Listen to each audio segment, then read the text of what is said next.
मैं खुद 80 साल कंप्लीट करके भी चल रहा हूँ। हम घर में बैठ के तो कभी ना कभी मरने वाले हैं, सड़कें मरने वाले हैं। तो घर में बैठ के सड़कें मरने के बजाय सड़क पर आके देश हित में मरो। हमारी सब इंडस्ट्रीज बंद हो गई है, हमारे सब एम्प्लॉयमेंट खत्म हो गई है, हमारे सब सार्वजनिक उद्योग खत्म हो गए हैं, तो एम्प्लॉयमेंट खत्म हो गई है। मैं आंकड़ेवारी के साथ आपको दे सकता हूँ, उसमें ज्यादा समय लगता है, लेकिन हमारी जो भी सुविधा थी 2 समय रोटी की, वो सब हमने छीन ली है। और हमें 5 किलो धान देते, तो 5 किलो धान देके हमको गुलाम बनाया है तुमने। यदि हमको मनरेगा में काम देकर देश का विकास करके हमको 5 किलो धान देते तो अच्छा होता। हम सब लोग आलसी हो गए 5 किलो धान लेकर, और हमारे औरतें बेचारे दूसरे घर काम कर। नमस्कार, मैं आपके साथ औरंगजेब चौधरी। हमारे साथ बातचीत करने के लिए मुंबई हाई कोर्ट के जज हमारे साथ मौजूद हैं, केएलसी पाटिल जी। हम उनसे बातचीत करेंगे जिस तरीके से जो है आज भारत जोड़ो यात्रा को 1 महीना हो चुका है और लगातार वो इस यात्रा में बने हुए हैं। क्या कहेंगे सर, यात्रा लगातार आगे बढ़ रही है, 1 महीना आज हो चुका है।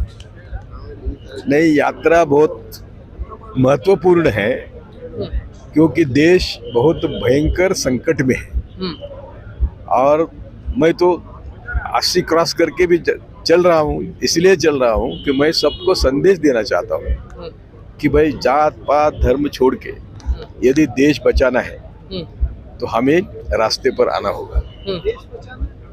देश को बचाना है, देश की संपत्ति बचाना है, देश के लोग बचाना है।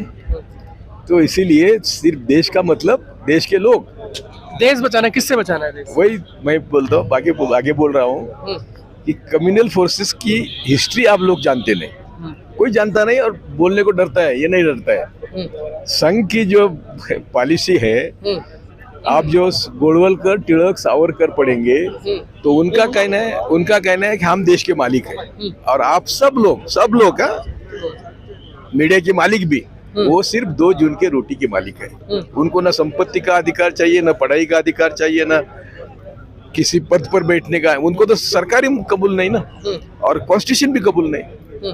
तो इस माहौल में हम हैं, और जो 70 साल में अच्छा हुआ था मैं नहीं कहता, लेकिन जो हुआ था वो 7 साल में या 8 साल में देश बर्बाद हो गया। अरे सर, वो कहते हैं कि हम देश को सुधार रहे हैं, 8 साल में 70 साल लूटा कांग्रेस ने, वक्त लगेगा, 8 साल हुआ धीरे तो कांग्रेस ने लूटा तो देश देख रहा है 70 साल में जो हुआ। कांग्रेस ने कई पार्टियां सत्ता में आई, मैं नहीं कहता कोई पार्टी हरिचंद्र है, लेकिन जो भी कुछ आज तक जिसने सत्ता में आके किया, उसकी शुरुआत तो वाजपेयी ने भी करी थी, और मोदी ने उसके ऊपर उच्च शिखर गांठा है। इसलिए ये मैं कह रहा हूँ, मैं बड़े जिम्मेदारी से कहता हूँ कि चाइना के वार में भी कभी रिजर्व बैंक के पैसे नहीं लिए। अभी सब रिजर्व बैंक के पैसे लेके देश चला रहे हैं। यानी क्या हो रहा है कि पुरखों की जायदाद बेचकर जो कोई कुटुंब प्रमुख या फैमिली या परिवार का प्रमुख संसार करता है, तो उसको कोई बोलने का अधिकार नहीं है। वो खुद पर पैसे खर्च करता है। सेंट्रल विस्टा 50,000 करोड़, 20,000 करोड़, खुद का विमान 1,000 करोड़ से ज्यादा, 8-10 हजार करोड़ से ज्यादा। तो ये जो सब कर रहे हैं, तो ये कर्जा भी हमारा दुप्पट ने तिप्पट हो गया है, 3 पट हो गया है। सर, विकास भी तो कर रहे हैं ना, वो कहते हैं विकास कर रहे हैं, वो कह रहे हैं कि जो किसान है आलू अब सीधा ड्रोन से जा सकता है मंडी में। अरे किसानों का तो भट्टा 72 पोजीशन हो गई इनके कार्यकाल में। क्या हो गया कि 3 कानून लाए, वो वापस लिए, लेकिन किसान की खाद की कीमत बढ़ी है, बिजली की कीमत बढ़ी है, पानी की कीमत बढ़ी है, और जो वो इनपुट है जिसको हम कहते हैं, वो डालकर जब किसान की हाथ में कुछ आता है। ड्रोन से आलू सर सीधा मंडी जाएगा, ये विकास नहीं है? नहीं, ये बिल्कुल विकास नहीं है। मैं यही बोल रहा हूँ, किसान को क्या मिलेगा ये इम्पोर्टेंट, किसान को क्या मिलता है ये इम्पोर्टेंट है। किसान की तुम क्या बोलते, कौड़ी मोल भाव में, मिट्टी मोल भाव में खरीदी करेंगे किसान का उपज, और तुम प्लेन से भेजेंगे, उसका किसान को क्या फायदा है। तो ये दूसरी बात, यदि तुम सब भेज रहे हो तो तुम्हारा एक्सपोर्ट इंपोर्ट की गैप क्या है। ये इतनी गैप है कि हर महीने देश को 1 लाख करोड़ का घाटा हो रहा है। तो आप क्या कर रहे हैं, क्या भेज रहे हैं आप? और जो भेजना चाहिए था, हमारी सब इंडस्ट्रीज बंद हो गई है, हमारे सब एम्प्लॉयमेंट खत्म हो गई है, हमारे सब सार्वजनिक उद्योग खत्म हो गए हैं, एम्प्लॉयमेंट खत्म हो गई है। मैं आंकड़ेवारी के साथ आपको दे सकता हूँ, उसमें ज्यादा समय लगता है, लेकिन हमारी जो भी सुविधा थी 2 समय रोटी की वो सब हमने छीन ली है और हमें 5 किलो धान देते। तो 5 किलो धान दे के हमको गुलाम बनाया है तुमने। यदि हमको मनरेगा में काम देकर देश का विकास करके हमको 5 किलो धान देते तो अच्छा होता। हम सब लोग आलसी हो गए 5 किलो धान लेकर, और हमारे औरतें बेचारे दूसरे घर काम कर रही है। बाकी वो कहते हैं कि 24 घंटे का 24 घंटे में से 18 घंटे काम कर रहे हैं, एम्स का उद्घाटन किया। अरे यार, अभी परसों देखा आपने कि मोदी के मेकअप में कितना समय जाता है। वो उनका मेकअप हॉल है, उनकी मेकअप टीम है, वो हर दिन उनको और हर घंटे। अभी देखो ना, परसों एक वीडियो दिखाया, आप लोगों ने दिखाया, सिविल सोसाइटी ने दिखाया कि वो उनको टीका लगाना था, तो वो ब्राह्मण ने टीका के बोर्ड से वहां तक ले गया, लेकिन वो टीका नहीं लगाया क्योंकि मोदी का मेकअप दिख रहा था। वो इसी बहाने दिखाया गया कि राहुल ने अभी बारिश में भाषण किया ना, इसी बहाने वो सोशल मीडिया ने दिखाया कि ये प्राइम मिनिस्टर तो मेकअप के लिए जीता है। देश के प्रधानमंत्री हैं सर। प्रधानमंत्री हो तो क्या हो, मेकअप की जरूरत क्या है। अरे मैं तो बोलता हूँ कि पायजामे शर्ट के हमारे देश के लिए गरीब लोग हैं, ये 12-12 लाख के 15-15 लाख के सूट पहनता है, 3 लाख का चश्मा पहनता है, 1-1.5 लाख का पेन पहनता है, इस्तेमाल करता है। ये सब किसके पैसे? ये सब जो पसीना खून बहाने वाले लोग हैं उनका पैसा है। और ये कभी किसी जज ने भी कहा कि ओनली 4% पीपल पे टैक्स, उनके ऊपर देश चलता है।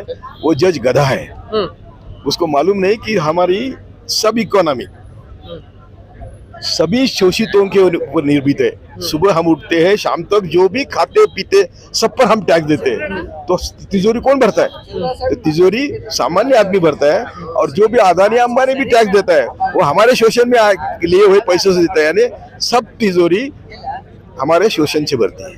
वो तो कहते हैं देश हित में काम कर रहे हैं, देश में पूरी दुनिया में डंका उनका बज रहा है। दुनिया में डंका उल्टा बज रहा है। जो आप देखेंगे कि इनकी इकोनॉमी खत्म हो गई है, हमारी इकोनॉमी आज मैं बड़े दावे से कहता हूँ कि श्रीलंका से भी बदतर हो गई है। और इसका यदि हम अभ्यास करेंगे तो हमारी इकोनॉमी तो कभी अभी सुधरने वाली नहीं है, अगले 50 साल नहीं सुधरे। वो कहते हैं ना कि वक्त दो, थोड़ा टाइम लगेगा, अभी 8 साल तो है। वो 50 दिन मांग रहे थे, शुरुआत में वो 50 दिन मांग रहे थे, देश ने उनको 10 साल दिए। 10 साल में उन्होंने देश की कंडीशन बद से बदतर कर दी। 8 साल में विकास नहीं दिखा। बिल्कुल नहीं किया। आप बोलो किसी ने बोला क्या विकास है, वो दिखाओ मुझे। अमित शाह तो कहते हैं कि ऐसा आज तक प्रधानमंत्री नहीं मिला देश। हाँ, तो अमित शाह और नरेंद्र मोदी ये दोनों एक ही सिक्के के दो पहलू हैं। और मेरे गुरु ने इन दोनों के खिलाफ कमीशन बिठाया था, जस्टिस कृष्णा और जस्टिस सावंत। उनके कमीशन ने क्या रिकमेंड किया था?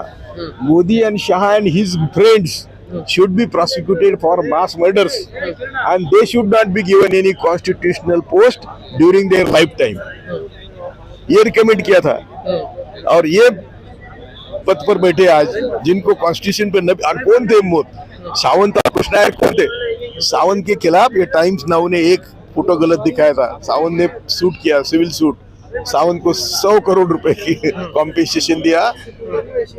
ये इतने रेपुटेशन वाले जजेस थे, और ये उन्होंने रिकमेंड किया हुआ। ये कांग्रेस वाले उसमें भी साले संगी है। इन लोगों ने वो रिकमेंडेशन का फायदा लेते तो आज हमारे देश की ये हालत नहीं होती। जिस तरीके से आज जो 1 महीना हो गया, अगर इसी जगह नरेंद्र मोदी या फिर अमित शाह या दूसरे अन्य जो बीजेपी के नेता अगर वो होते भारत जोड़ो यात्रा में, तो आज की जो मीडिया है वो क्या करती? मीडिया तो हर दिन वो सीबी सूबी करते तो दिखाते। ये तो मीडिया कर रही ना आजकल। तो ये भारत यात्रा में तो जानबूझकर किया है, लेकिन मीडिया को भी एक दिन समझ में आएगा। अभी समझ में आ रहा है। मेन मीडिया को भी अपील करता हूँ कि भाई तुम्हारे भी दिन अभी खत्म हो गए, उनके भी खत्म हो जाएंगे, तुम्हारे भी खत्म हो जाएंगे। तुम जो काम कर रहे हैं वो देश हमेशा हिस्ट्री में लिखेगा कि देश की जो बर्बादी हुई उसको देश को फिर वापस मई 2014 के पहले का भारत देखने के लिए हमें और 50 साल लगेंगे।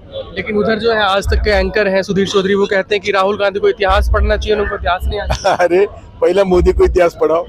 मोदी ने बोला था मुखर्जी हमारे मिट्टी के श्याम प्रसाद मुखर्जी। मोदी ने बोला था विवेकानंद के और कोई दूसरा संत जो अलग अलग सदी में हुए उनकी हमेशा बैठक होती थी।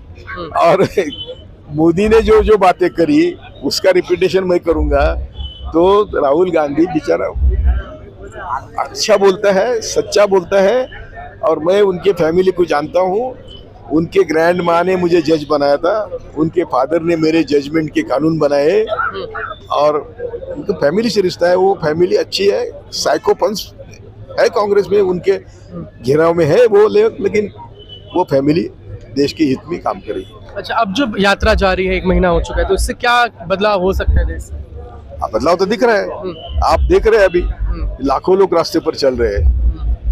ये जो राहुल के बारे में बैड प्रोपेगेंडा चल रहा था, जो मोदी बोला कि इधर से डालेंगे उधर से सोना निकलेगा, जो मोदी बोला वो राहुल के मुंह में डाल दिया मीडिया ने। और तो राहुल की जो पप्पू की इमेज थी वो सुधर गई, बदल गई अभी, और बदल जाएगी। दूसरी बात, राहुल बोलता नहीं है भाई पार्टी की है हमारी, राहुल बोलता है ये राष्ट्र के लिए कर रहा हूँ। और देखो ना, जिसके बाप के टुकड़े टुकड़े हुए थे, माँ की ग्रैंड माँ की छलनी हुई थी, वो रास्ते पर चल रहा है बिगर सिक्योरिटी, तो उसको मालूम नहीं उसका क्या होने वाला है, उसके माँ को मालूम नहीं, प्रियंका को मालूम नहीं। मैं तो कहता हूँ प्रियंका, राहुल या सोनिया जी के नाम से भारत में जीना ही आजकल मुश्किल है, तो वो रास्ते पर चल रहे हैं, तो हिम्मत है उनकी। वो तो कहते हैं कि इस जो यात्रा इससे कुछ होने वाला तो है नहीं। वो तो कहेंगे ना, उनका तो काम ही है। लेकिन जो जनता बोल रही है, जो हम लोग देख रहे हैं, अरे तमिलनाडु में, केरला में दोनों तरफ से लोग थे, वो आबादी ज्यादा है और गाँव है, लेकिन यहाँ भी है, यहाँ भी दोनों तरफ से लोग खड़े हैं। कोई फूल बरसाता है, कोई पानी बरसाता है, कोई पानी पिलाता है, कोई शुगर के जूस पिलाता है। क्यों पिलाते हैं लोग? प्यार से पिलाते हैं। ये आप हाईकोर्ट के पूर्व जज रहे हैं, जिस तरीके से आज जो देश की जो कानून व्यवस्था है उसको देख के क्या? कानून व्यवस्था की धज्जियां तो उन्होंने जब बाबरी मस्जिद गिराई वहां से शुरू किया। कानून व्यवस्था को वहां से उन्होंने, कानून व्यवस्था और संविधान की धज्जियां उड़ाना वहां से शुरू किया। उन्होंने एक बार वो करके देखा। किसने गिराई बाबरी? संघ ने, संघ के लोग थे और हिंदुत्ववादी थे, जो भी कुछ बजरंग दल होगा, संघ और उनका परिवार के, उन्होंने गिराई। लेकिन एक बात ऐसी है कि उन्होंने वो करके दिखाया और उनको कुछ नहीं हुआ। तो फिर गोधरा हुआ, फिर गुजरात हुआ, फिर जो भी दंगे हुए, 18 बम स्फोट हुए, मेरे पास अभी रिकॉर्ड है। 18 बम स्फोट के में से कई बम स्फोट संघ के पदाधिकारियों ने करे। तो ऐसा नहीं है कि पुरावे नहीं है। लेकिन गोधरा के बाद उनको क्लीन चिट मिली ना, तो मिलने वाली है ना। यही बोल रहा हूँ मैं कि सभी संघी देश के, संघी विचार सोच के लोग, कोई भी हो, कहाँ भी हो, मैं तो कहता हूँ कि हमारी आईबी है, एक भाई फैमिली का, ब्राह्मण फैमिली का एक आईबी का प्रमुख होता है, दूसरा आरएसएस का प्रमुख होता है। तो क्या आईबी काम करेगा? आईबी तो देश के ये और ना के। तो ये जो हो रहा है, ये सभी संवैधानिक संस्थाएं, सभी संवैधानिक संस्थाएं और मीडिया, जहां भी की पोजीशन पे लोग बैठे, वो सब कम से और ज्यादा संघी है और या संघ के दबाव में है। तो इसीलिए सच, देश का जो सच है वो बाहर आ ही नहीं रहा है। तो लोगों को मालूम ही नहीं। यदि लोगों को ये सब मालूम होता कि आप जैसे लोग, चंद लोग हैं, मेरे तरफ तो मीडिया देखता नहीं, तो भी हम काम कर रहे हैं ना, और ये काम का नतीजा मिलने वाला है। चलिए, आखिर में जो जनता है जो आपकी वीडियो देख रही है और यात्रा जो आगे लगातार बढ़ रही है, क्या संदेश देंगे? मैं यही संदेश देना चाहता हूँ कि मैं खुद 80 साल कंप्लीट करके भी चल रहा हूँ। हम घर में बैठ के तो कभी ना कभी मरने वाले हैं, सड़कें मरने वाले। तो घर में बैठ के सड़कें मरने के बजाय सड़क पर आके देश हित में मरो।